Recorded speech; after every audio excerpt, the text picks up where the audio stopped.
नमस्कार दोस्तों। आज का दिन शुक्रवार है। हमारे धार्मिक ग्रंथों में शुक्रवार का दिन माता संतोषी के पूजा अर्चना के लिए निर्धारित किया गया है।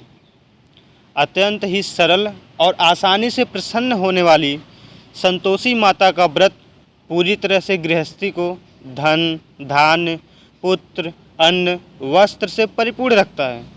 संतोषी माँ अपने भक्त को हर कष्ट से बचाती हैं। आइए इस कथा को शुरू करते हैं। बहुत समय पहले की बात है। एक बुढ़िया के 7 पुत्र थे। उनमें से 6 कमाते थे और एक निकम्मा था। बुढ़िया अपने 6 बेटे को प्रेम से खाना खिलाती और 7वें बेटे को उनकी बची हुई जूठन खिलाती थी। 7वें बेटे की पत्नी इस बात से बहुत दुखी थी क्योंकि वह भोला था।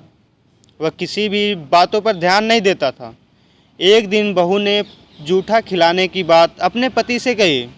पति ने सिर दर्द का बहाना कर रसोई में लेट गया। स्वयं सच्चाई देख ली। उसने उसी क्षण दूसरे राज्य जाने का निश्चय किया। जब वह जाने लगा तब पत्नी ने उसकी निशानी मांगी। पत्नी को अंगूठी देकर वह चल पड़ा। दूसरे राज्य पहुंचते ही उसे एक सेठ की दुकान पर काम मिल गया और जल्दी ही जल्दी अपने मेहनत से उसने जगह बना ली। इधर बेटे के घर से चले जाने पर सास ससुर ने बहू पर अत्याचार करने लगे। घर का सारा काम करवाकर उससे लकड़ियाँ लेने जंगल भेज देते और आने पर भूसे की रोटी और नारियल के खोल में पानी दे देते हैं। इस तरह अपार कष्ट में बहू के दिन बहुत कष्टमय से कट रहे थे।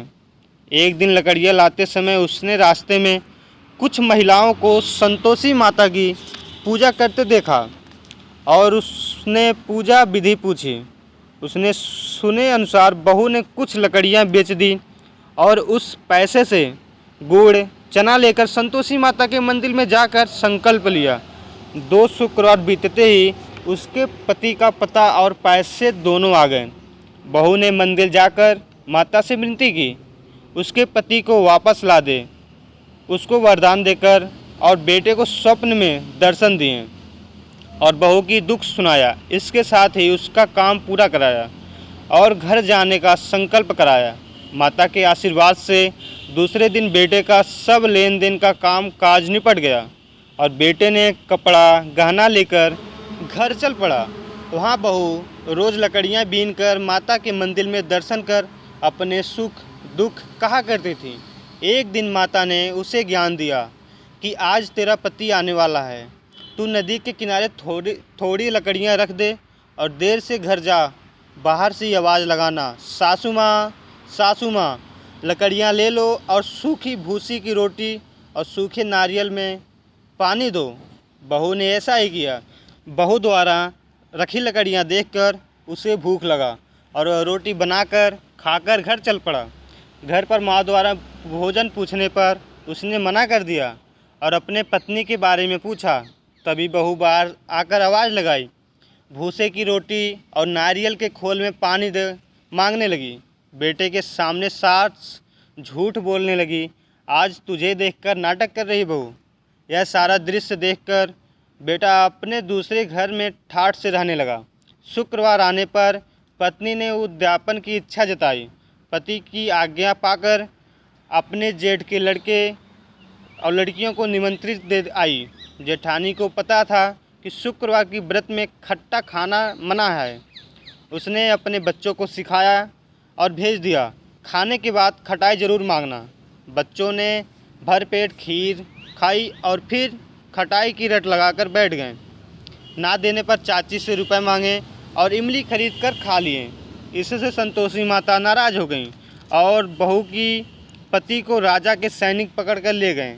बहू ने मंदिर जाकर माफ़ी मांगी और वापस उद्यापन का संकल्प ले लिया।